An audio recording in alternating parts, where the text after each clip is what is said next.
Trời thì đã mưa luôn rồi. Mưa lớn lên đi, ai buồn biết liền. Ngồi ở trong đây cũng như là ngồi ở ngoài. Mưa đang ở phía trước, nó tạt ở phía sau, Ngân ướt hết trơn luôn rồi.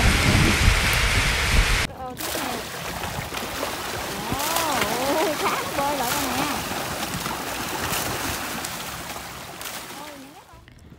Hello, Kim Ngân xin chào tất cả các bạn nha. Chào mừng mọi người đã đến với kênh YouTube Kim Ngân. Các bạn ơi, hiện tại thì sáng hôm nay á, Ngân với lại Dượng Sáu này với lại chiếc xà lan Ngọc Sương á thì đang đi chuẩn bị đi vào trong bè cá của anh Thể để mà chài cá. Ngân đậu ở trong xà lan, Ngân đậu ở trong phao 8 á, không có sóng mọi người. Ở xà lan buồn quá luôn cho nên là đi vào trong đây chài cá.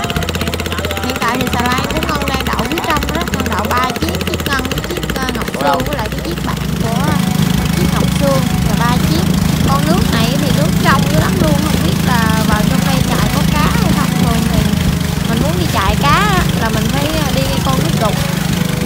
Con nước này trong quá, không biết là sẽ có cá hay không, nhưng mà ở xà lan buồn quá à, cho nên mình đi vào trong đây mình vừa đi chơi mà vừa đi chài luôn. Xà lan của Ngân hôm nay Ngân đậu mút ở trong cái phao 8 á, ở trong cái cua đi vào trong kia xa lắm, cho nên bây giờ mình chạy từ ở xà lan mà mình vô trong bè cá anh Thể thì hơi xa một chút. Ở ngoài đây thì không còn chỗ đậu luôn, mà khuya Ngân chạy vào trong kia Ngân đậu luôn á. Đây là những cái bè cá phía bên trong, nhưng mà những cái bè cá này thì Ngân không có quen. Có quen với anh Thể nhưng mà Ngân chưa có lên trên những cái bè cá này chơi lần nào hết á. Ngân quen cái bè của anh Thể cho nên bây giờ mình sẽ chạy xuống vòng vòng dưới đó mình chài luôn. Mình sẽ không có chài ở trên đây. Nhiều khi những cái người này lạ người ta sẽ không có cho mình chài gần bè cá tại vì sợ bị động cá á.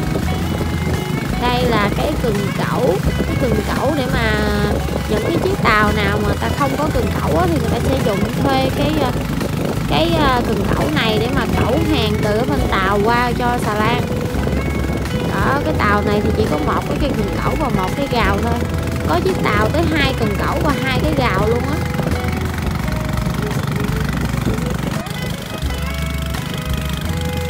Đó, bây giờ thì đi vào trong đây thì những cái bè cá này nó có quen nè. Bây giờ mình đi gần tới cái bè cá của anh Thể rồi.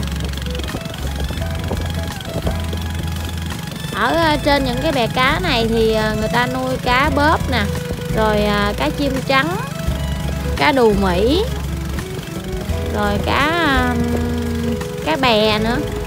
Cá bè là cái loại giống cá mới mà thời gian gần đây á anh Thể có nuôi nên Ngân mới biết. Đây ở phía trước mọi người, đây là bè cá của anh Thể nha. Bây giờ thì mình chuẩn bị quẹo vào trong đây để mà đi chài cá thôi.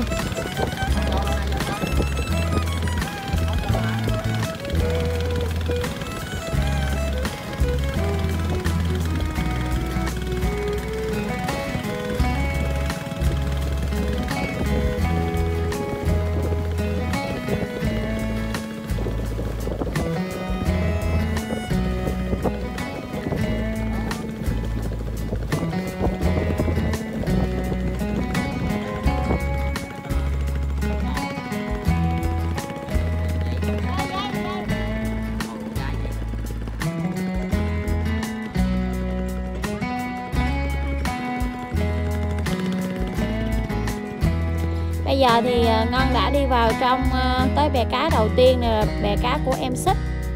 Ở phía bên trong này là rừng đước nè. Tất cả thì là những cái cây đước thôi, xanh luôn. Ở trong này buổi tối muỗi lắm luôn cả nhà ơi. Bây giờ thì chạy vào trong đây thì ai muốn chài thì đi chài. Còn ai muốn đục hào thì đục hào. Chắc có lẽ là Ngân sẽ đi lên trên bờ cho mấy ông muốn đi chài, mấy ông chài. Ngân lên trên Ngân quay phim mà Ngân chờ luôn. Không có con gì quá sâu. Đây sâu nữa đó. Không có một bé. Đây cạn nè. Cái chài này nhỏ xíu à. Mọi người ơi, Dượng Sáu đang đục hào nè. Có không sao? Có nhỏ xíu. Đừng đục con nhỏ, đục con bự thôi. Có bự đâu đục. Trời ơi, có con cá chà bá lửa nè. Con cá bóp. phía trước đây thì có một cái chiếc ghe 3.500 tấn đang chạy kiếm chỗ để mà thả neo nè. Bây giờ thì ở ngoài những cái phao 3, phao 4 thì tàu đã vào đậu phao hết rồi, cho nên là bây giờ ở ngoài kia thì không có chỗ đậu nữa. Chiếc ghe này đang chạy tới để kiếm chỗ thả neo nè.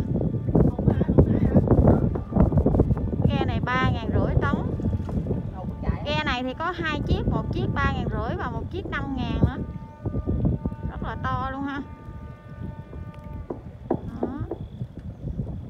Chạy vào trong đây kiếm chỗ đậu chứ ngoài kia là không có chỗ đậu. Xà lan Ngân thì chạy vào đây hồi tối hôm qua. Con cũng chạy vào trong đây đậu luôn. Quá trời cao luôn. Cái ghe này 3.500 tấn mà mình nhìn chiếc ghe thì nhìn nó gọn hơn xà lan. Xà lan 3.500 là nó to dữ lắm luôn á.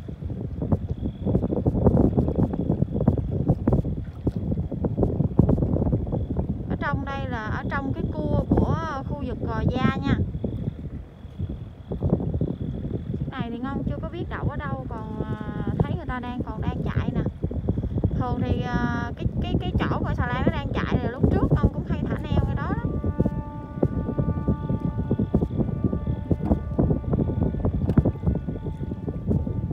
Chiếc này thì không có thả neo, thấy vẫn còn đang tiếp tục chạy. Chắc chạy vào xích trong chút xíu nữa mới đậu. Con đây là con cá mập.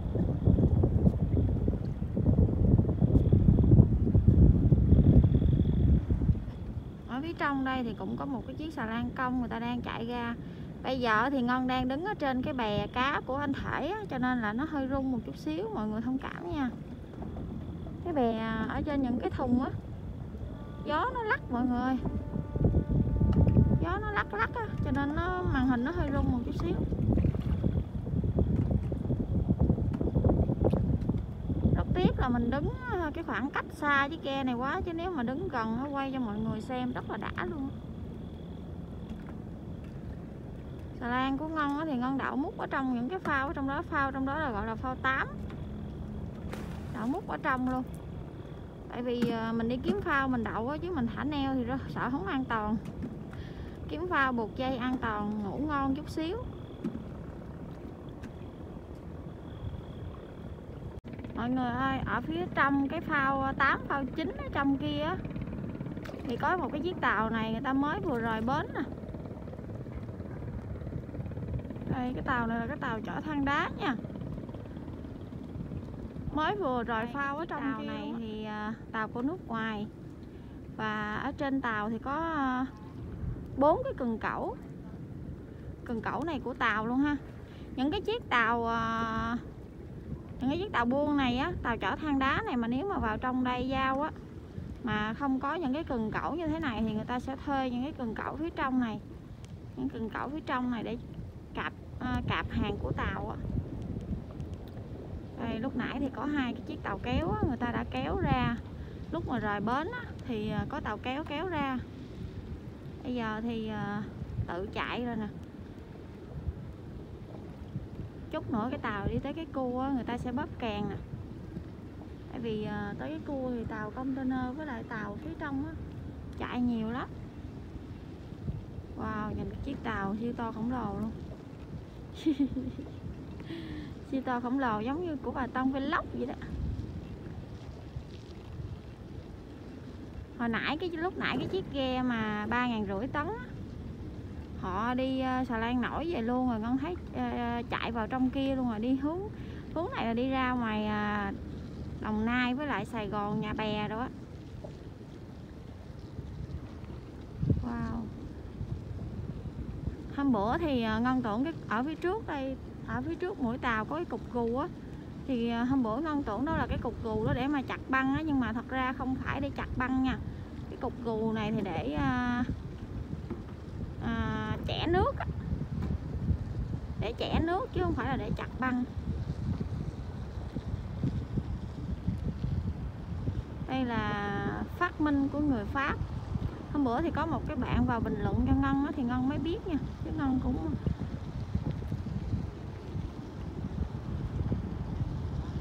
wow, rất là to luôn. Cái này thì nhìn hơi cũ, hơi xếp một chút xíu. Đó, ở phía bên trong thì tàu xà lan, ở phía bên ngay chỗ cái cua thì xà lan container đang chạy vào, một chiếc khẩm và một chiếc nổi nè.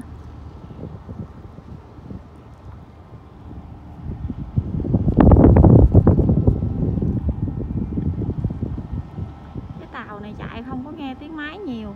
Đó.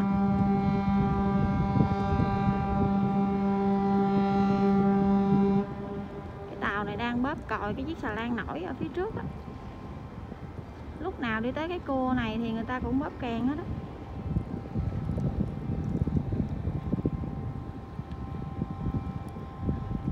Chút nữa tàu này sẽ bóp kèn nữa nè.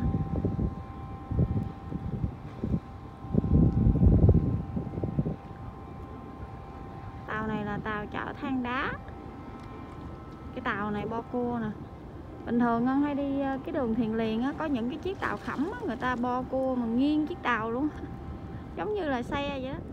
Những cái ông xà lan của Ngân á, thì đang đục hào đằng đó đó. 3 người lội dưới đục và 1 người lụm. Hồi nãy giờ được 1 thùng bê rồi.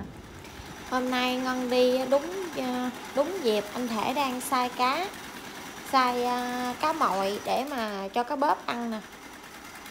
Cá bự thì anh Thể xay to, còn cá nhỏ hơn thì anh Thể sẽ xay nhuyễn hơn một xíu. Lần đầu tiên Ngân đi vào trong đây thấy anh Thể xay cho cá ăn luôn á, xay cá mòi cho cá ăn nha.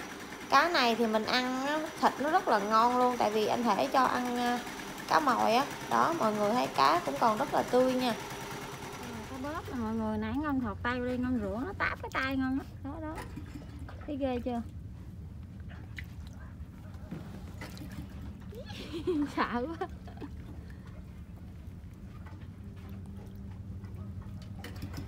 Mấy con này nó táp là chảy máu luôn. Kim Ngân xin chào tất cả mọi người nha. Hiện tại thì Ngân đã đi lên tới bè cá của anh Thể rồi. Ngân đang ngồi ở trong nhà của anh Thể luôn nè. Ở đây là cái nơi mà anh Thể nghỉ ngơi và ngủ ở đây ha. Ngân vào trong đây ngồi để mà Ngân xài kéo wifi á. Xà lan của Ngân đậu múc ở trong ngay chỗ cái phao ở trong đó, phao 8 á, thì trong đó không có mạng. Ngân vừa đi ra đây Ngân xài mạng ké của anh Thể, với lại Ngân xài mạng ké để mà Ngân đăng clip á, với lại đi theo mấy ổng coi mấy ổng chài với lại đục hào luôn. Tại vì ở xà lan thì giờ mình không có làm gì cho nên là đi theo cho nó vui. Lúc nãy thì anh Thể đang xay cá á. Bây giờ thì hiện tại anh Thể đang cho cá ăn nè. Ngân sẽ đi qua bên đó Ngân quay cho mọi người xem á, anh Thể sẽ cho cá bớp ăn như thế nào nha. Cá anh Thể kéo vào cái thùng, anh Thể đổ vào cái thùng á, rồi anh Thể kéo đi. Có cái thùng này thì mình kéo theo cái đường của những cái thùng này nó sẽ dễ hơn. Đây mọi người xem nè, cá nó bu rồi, nó thấy anh Thể là nó bu lại nè. Nó đói lắm rồi, nãy Ngân rửa cái tay mà nó cắt cái tay Ngân luôn á. Wow, mình đã luôn.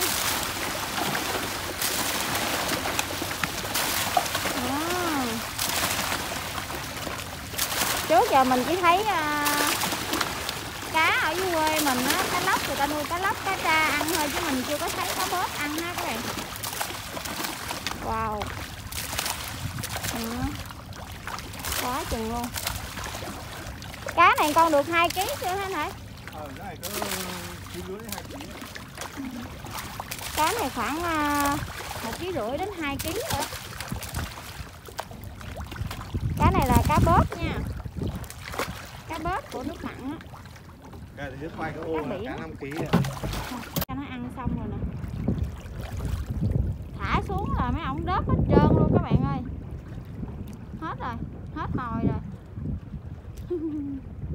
Nhìn đã thì cái cho ăn nhìn rất là thích luôn. Lúc nãy anh Thể xay cá, anh Thể xay cá rồi anh Thể đổ qua bên cái thùng đó để mà mình kéo, chứ ở trong cái hộp này mình xách nặng lắm. Đó, đây là ông tại gia bè cá đó mọi người ơi, chủ bè cá. Ngân đi ra đây Ngân mê xem anh Thể cho cá ăn lắm, thích lắm. Nhìn đã luôn. Ra ngoài đây anh Thể nói ngoài đây có cá bóp 5 kg nè. Ra ngoài đây quay cho mọi người xem. Wow. Ồ, con cá ngoài đây quá chừng bự luôn. Wow.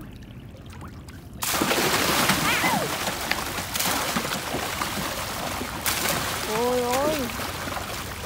Đã không? Cá này là cá 5 kg nha, cá này rất là to luôn nè.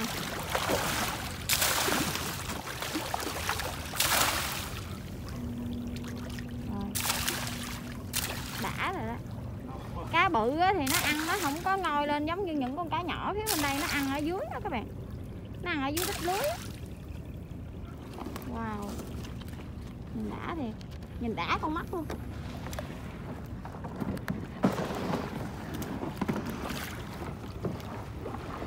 Mình sẽ đi theo chân anh Thể xem anh Thể cho cá ăn nha.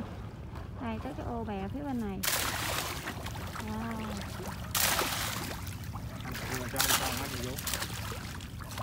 Sao anh? Cá này, cái bè này lúc nãy nói vừa cho ăn xong. Bây giờ mình sẽ đi cái ô khác. Mình đang phải kéo cái thùng. Hai chú cá này á, biết tới giờ ăn rồi nè. Thấy mình đi ngang là ngoi lên nè.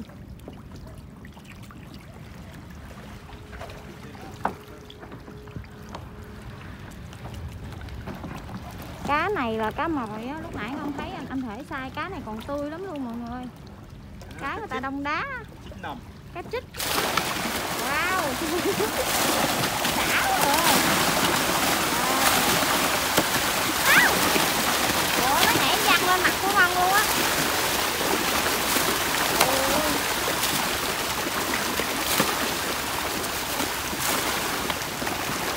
Cá nó ăn nó nhảy văng lên mặt của con luôn phía bên này nữa nè. Bên này là cái bè khác mà thấy bên kia nhoi quá, bên này cũng nhoi theo.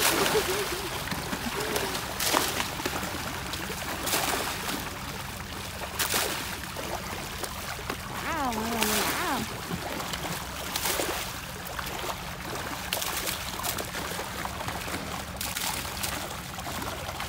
Ủa? Cái mí bè bên này thông với nhau. Chung một bè. Cái nữa là tí ăn câu nè thôi nè. Xem anh Thể cho cá ăn mà ghiền luôn á. Nhìn đã luôn. Mọi người thấy không? Ngồi lên trên hết trơn rồi nè. Cá này thì cũng từ 1 kg mấy đến 2 kg luôn, chỉ có cái ô ở ngoài kia là ô cá 5 kg cá to thôi. Cá này từ 1 kg mấy đến 2 kg. Có con to con nhỏ.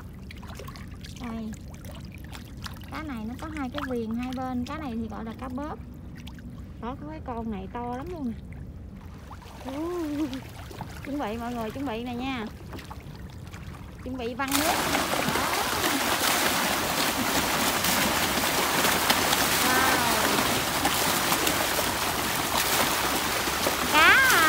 Cá mà anh Thể cho những cái con cá bóp này ăn đó thì là cá trích.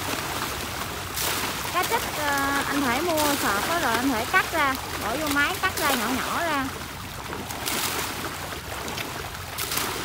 Cá này thì hoàn toàn mình cho ăn bằng cá không, chứ mình không có cho ăn thức ăn nha mọi người.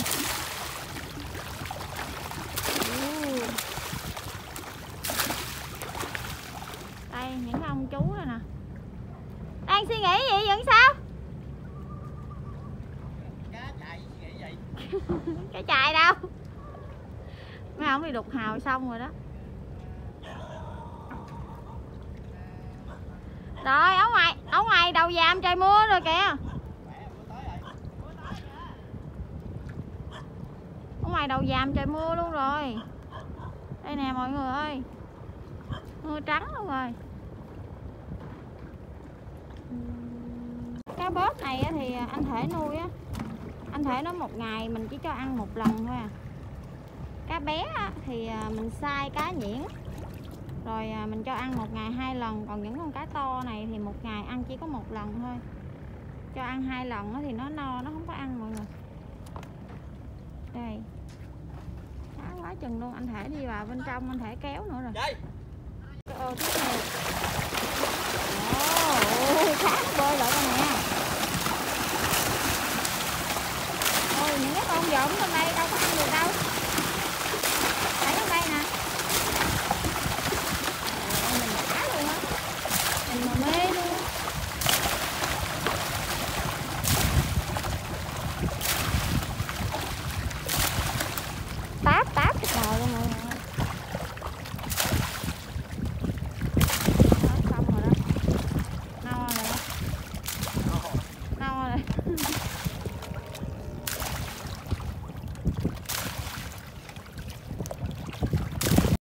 Mọi người ơi, hiện tại trời mưa luôn rồi. Ngân đang vô trong nhà của anh Thể đục mưa luôn rồi. Bây giờ thì trời mưa, mấy ổng đang chài để mà kiếm cá trích. Mùa này là có cá trích. Cá trích chài về để mà ăn sống á. Nãy giờ chài được mấy con cá trích rồi.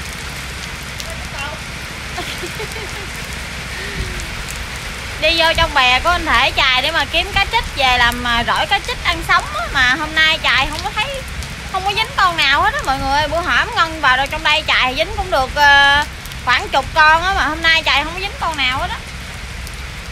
Đó mọi người thấy không, ở bên ngoài thì trời đã mưa rồi nha. Đây, trời mưa luôn rồi, ở đây luôn, không về được luôn.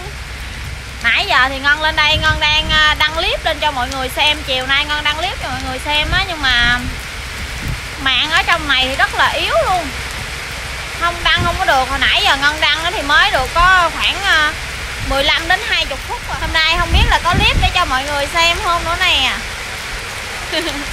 Trời thì đã mưa luôn rồi. Mưa lớn lên đi, ai buồn biết liền. Ngồi ở trong đây cũng như là ngồi ở ngoài. Mưa đang ở phía trước, nó tạt ở phía sau, Ngân ướt hết trơn luôn rồi.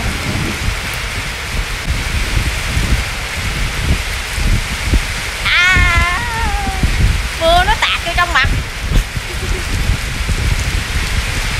Thế là mọi người ơi, bây giờ mưa nó tạt vô trong này luôn rồi. Wow, ở ngoài mưa lớn quá, khá lớn luôn. Anh Danh đang đứng ở bên này nè. Bây giờ là bị mắc mưa hết rồi. Đục ở bè anh Thể đục mưa xíu thì bớt mưa thì mình sẽ đi về ha. Mưa lớn dữ lắm luôn á. Đây mọi người xem ở ngoài khu vực, ở ngoài ngã ba chỗ Gò Da nè. Những cái chiếc xà lan container đó người ta đang đổ vào á.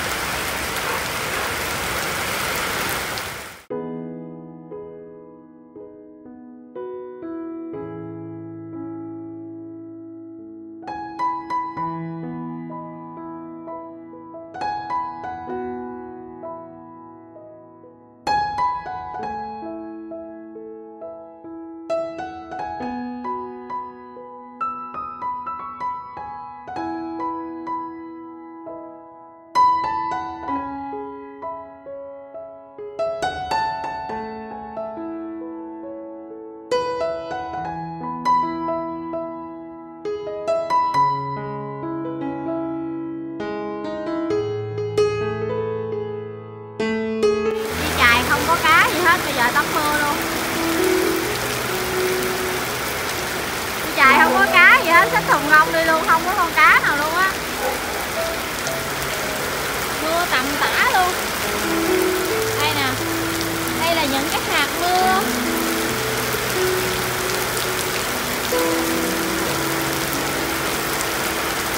Xã Ngân thì chưa chịu về nữa nè, đang chài để mà kiếm. Cho. Đang đi chạy để mà kiếm coi có cá trích không, mà không có cá trích. Wow.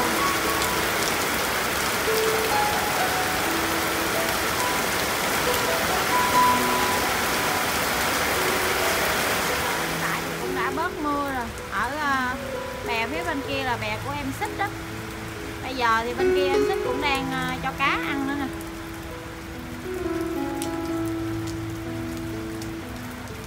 Dầm mưa cho cá ăn luôn. Tại vì bây giờ đã tới giờ cho cá ăn rồi. Bên kia thì được 2 người, em Xích với lại một người em nữa. Bên đây thì chỉ có một mình anh Thể à.